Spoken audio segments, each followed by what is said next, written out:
less than 5% of the economy when we grew the fastest, when we expanded to the West. It's only recently, I find this chart stunning, only in the past 60 years or so does the line shoot straight up to the 40% of GDP that government is now. Federal, it's about 25%, and the rest is state and local. If you add on the cost of regulations, it's even higher. Do we need this much government? If government weren't doing all the things it tries to do now badly, maybe it could focus better on what it ought to do, keep us safe, instead of issuing visas to the terrorists after they blew themselves up in the World Trade Center. Of course, for the public to vote intelligently on such things, they need to be informed. And here I'm embarrassed that we in my business are doing a lousy job. And I'll narrow the discussion now to risk. Purposes of argument. We do a lousy job here. The market works against us because more of you, I'm going to make more money if I successfully scare you. More of you are going to watch 2020 if I say, tonight on 2020, San Jose State is going to kill you. And if I say things are okay. And so we have this tendency just to run from scare to scare. And I did this as a consumer reporter. It's natural. People come to you with these risks. They're fascinating. You have the victim. Your heart goes out to them. You want to warn people about it. You want to punish the person who's bringing us the risk.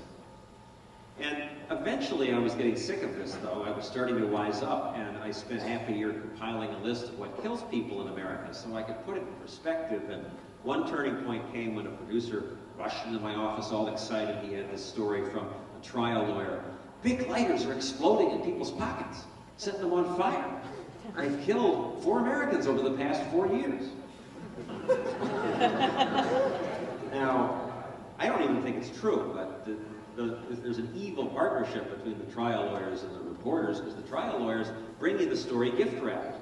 They've got the victim right there, someone who will make you cry, and you don't even have to make a phone call. And they've used the power of force we give only to government and lawyers in America. And they've used that to subpoena every piece of paper some company produced, and they found some dirt. And then I get to look like the big investigative hero and chasing down the bad companies on behalf of the poor victim. But as I said, I was getting tired of those stories, and I had my death list so I could say, okay, I'll do big lighters if you do plastic bags first, because they kill 25 times as many people. Or bathtubs, they kill 300 times as many people in America, 300 deaths a year. It's a big country, a lot of weird stuff going on.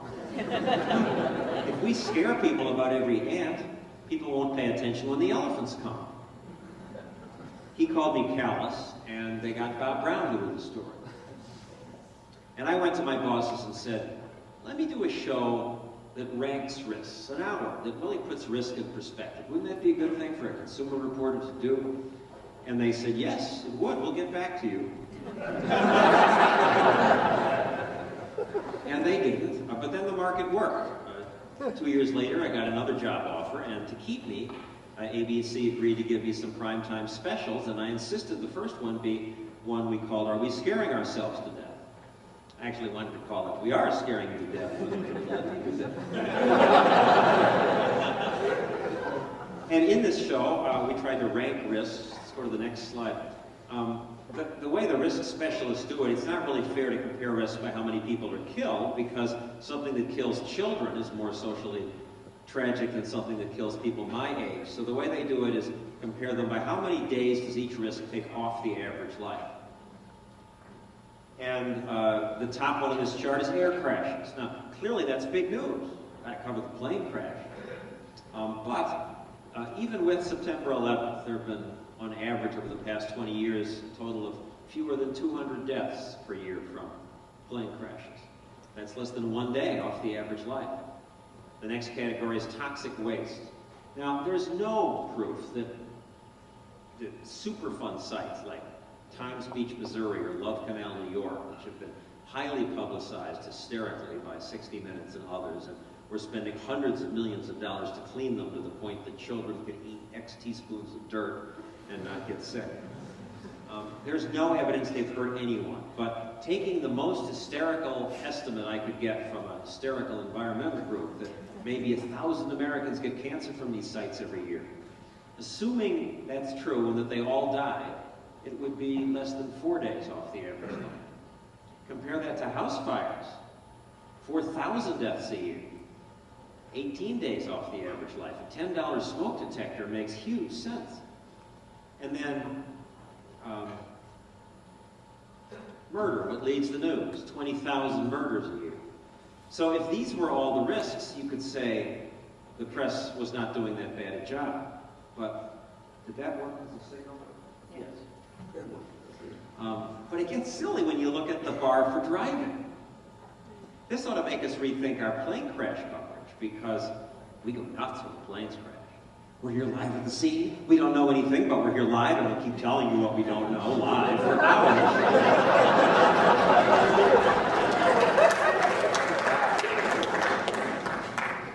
And then they used to try to get me to do stories on the 10 most dangerous airports. And I would refuse to do them because I think that's statistical murder.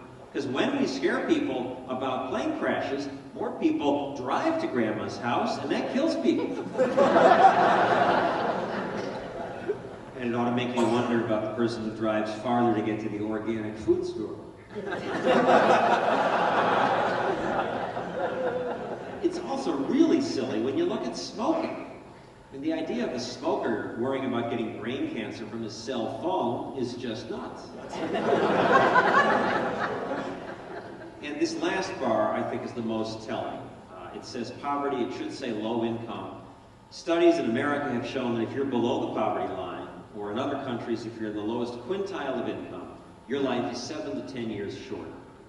Now, some of this is because poor people smoke and drink more, but much of it is because poor people can't afford some of the good stuff that keeps us alive. Wealthier is healthier. A phrase I took from the person I dedicated this book to, Erin Bildovsky, Berkeley. In Bangladesh, there are floods that kill thousands of people. In America, we have floods that are just as bad, but nobody dies. Because here we have wealth. We have radios to hear about the floods, dikes to move the water, cars so we can drive away. Wealth will save lives. So what this means is that when we obsess, as we do in the media, about the tiny risks at the top of this chart, and close the school system because someone wants to spend New York City, spend $200 million sealing up asbestos in the walls, while the children played in the streets at greater risk. When we misdirect capital that way, that kills people. It makes America poorer. If it cost your town more money to build the MLK library because there were silly rules on route, that kills people too, because capital couldn't go to its best use.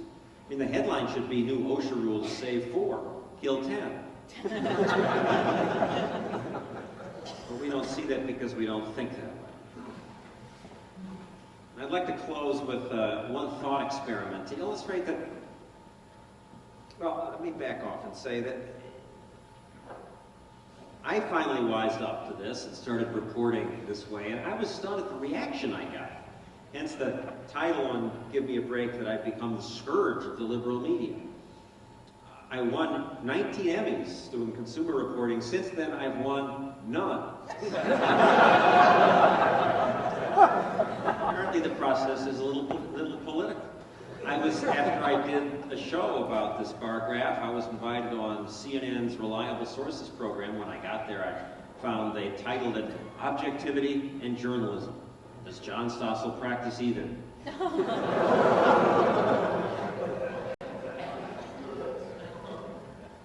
Someone came up to me on the street in New York the other day and said, "Are you John Stossel?" "Yes."